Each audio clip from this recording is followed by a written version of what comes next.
Assalamualaikum warahmatullahi wabarakatuh. Salam sejahtera bagi kita semua. Shalom, Om Swastiastu, Namo Buddhaya, Salam Kebajikan. Kami dari kelompok 6 akan menjelaskan tentang exit permit. Pertama-tama, izinkan kami memperkenalkan diri terlebih dahulu. Perkenalkan, nama saya Ani Raisa Putri, NPM 220 450 175. Perkenalkan, nama saya Revalina, NPM 220 450 185.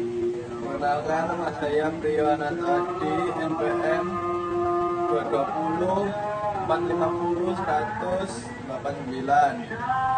Nama saya Salina Wandari, NPM 2204 501 0055. Perkenalkan, nama saya Tamara Wislega, NPM 220 450 173. Selamat menyaksikan. Sebelumnya saya akan menjelaskan tentang perbedaan visa dan exit permit.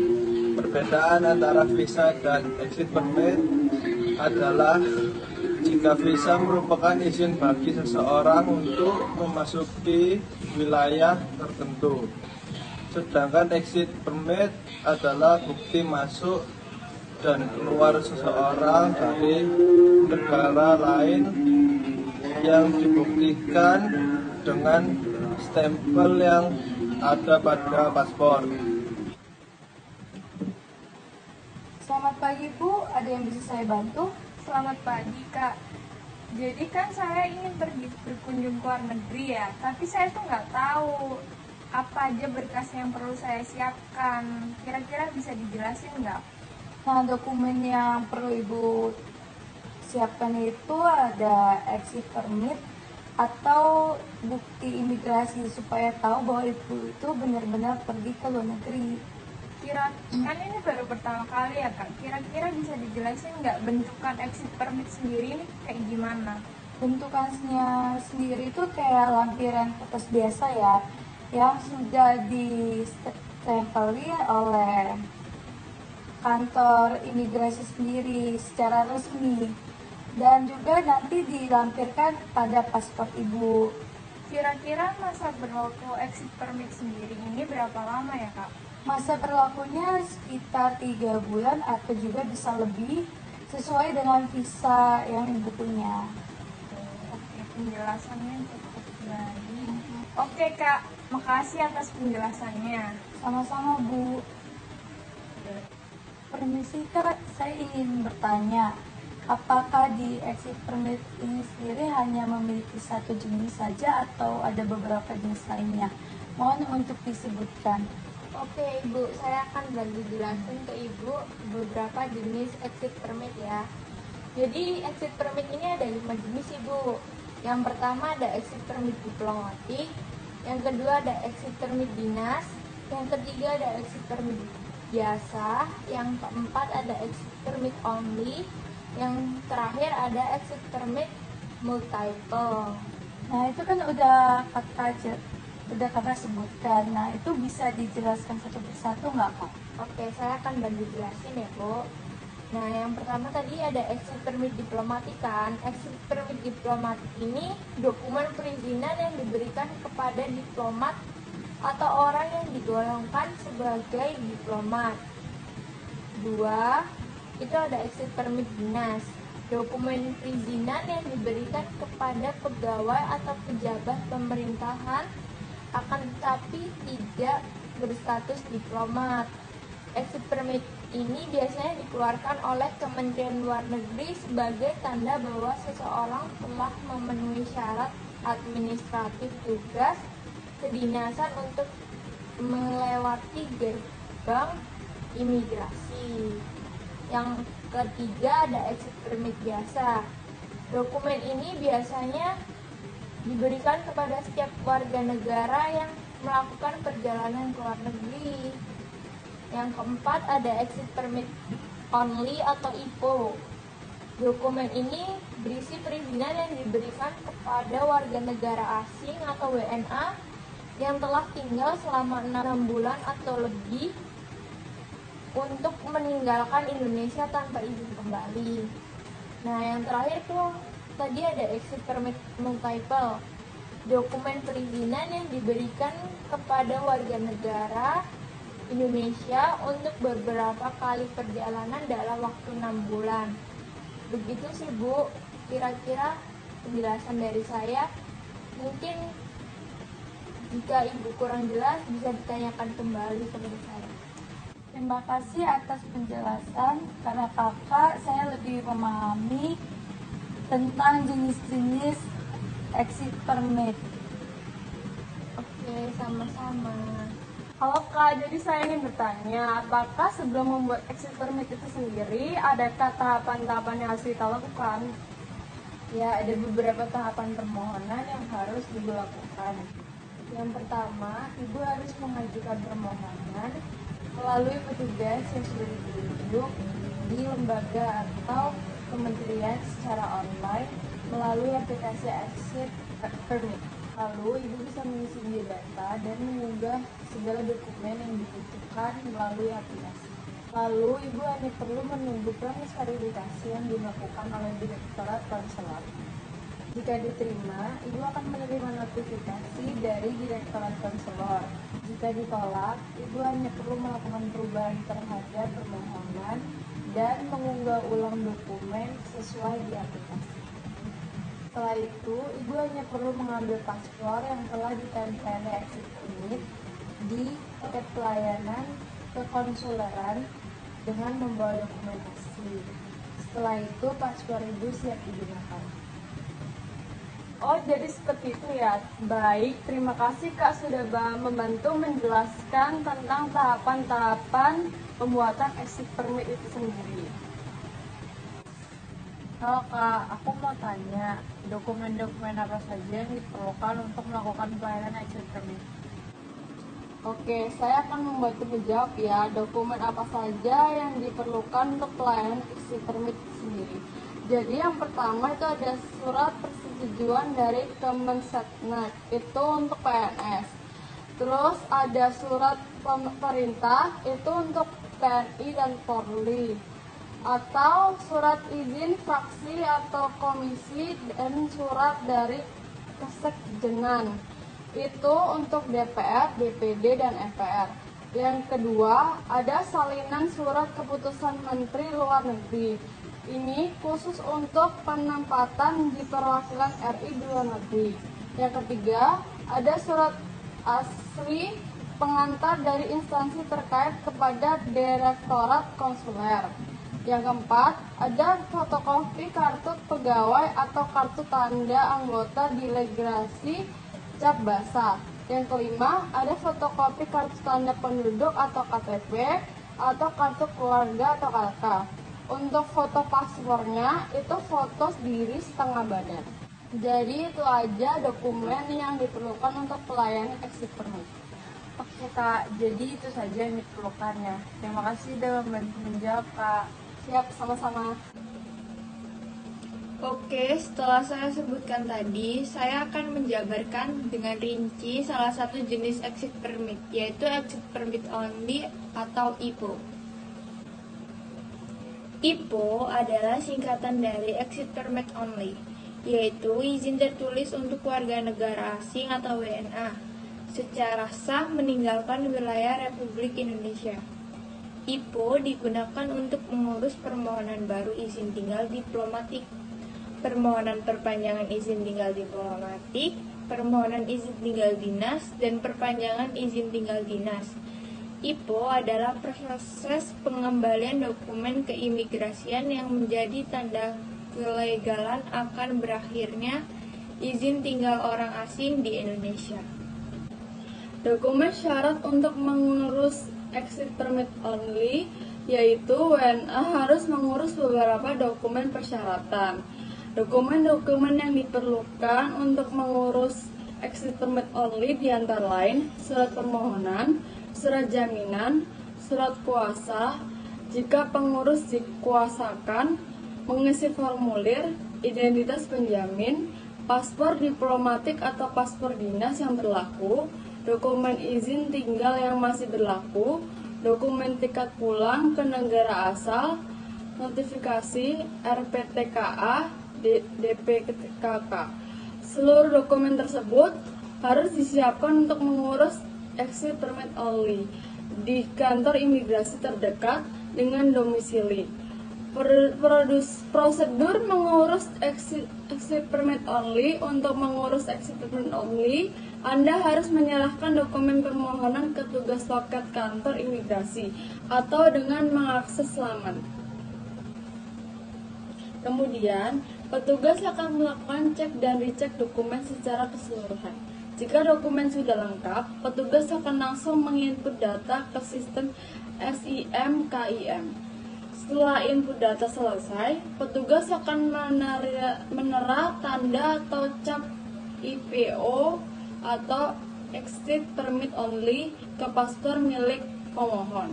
Selanjutnya, pejabat imigrasi akan berwenang memberikan persetujuan terhadap permohonan exit permit only dari pemohon, dan pemohon bisa kembali datang ke kantor imigrasi untuk mengambil dokumen.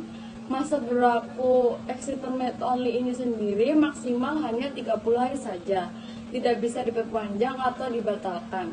Permohon juga diwajibkan segera meninggalkan wilayah RI.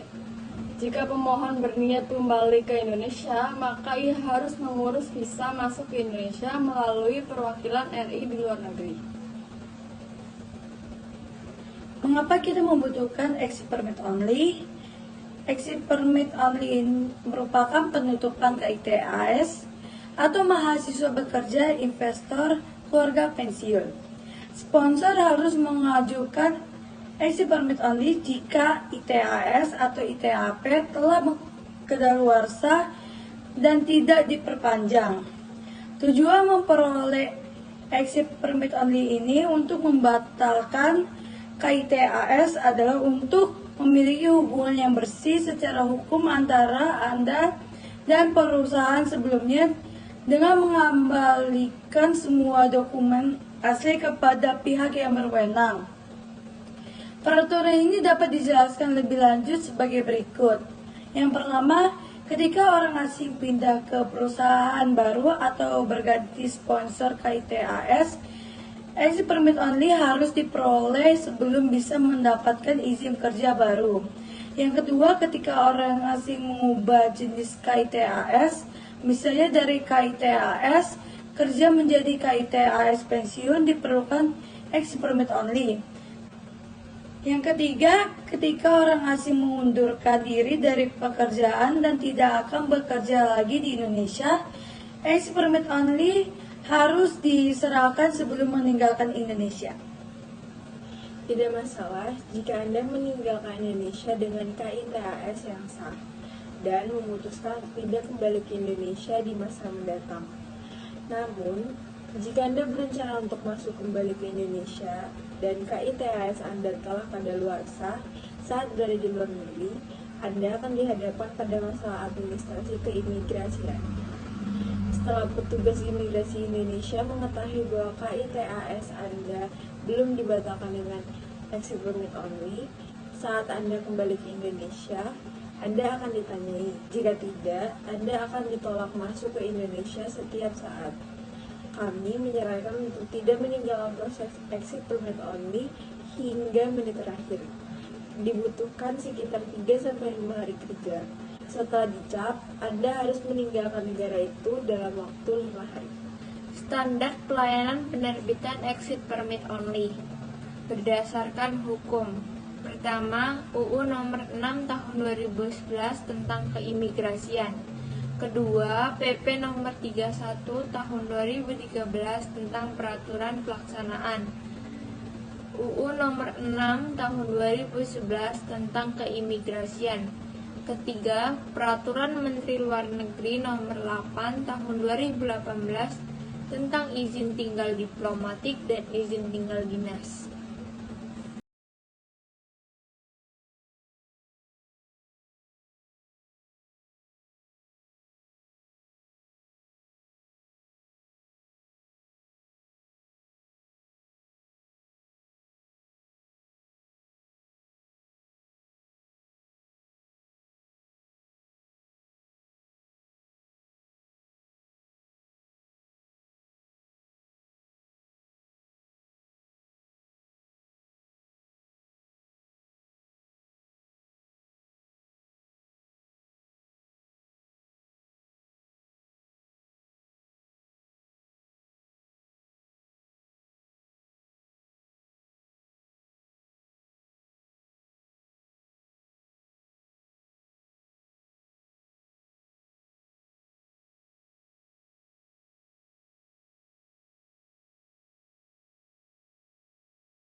about the service I've experienced here at the immigration office in Kendari. As long as I've been here for 5 years, more than 5 years now, I've experienced very friendly and helpful service from every officer that I've worked with. The response has always been quick.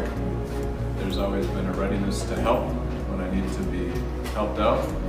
Even the other day I had a question about how to prepare a form for an exit permit, and I texted the officers through WhatsApp and they responded right away and said that looks good, and so I was able to get the business finished.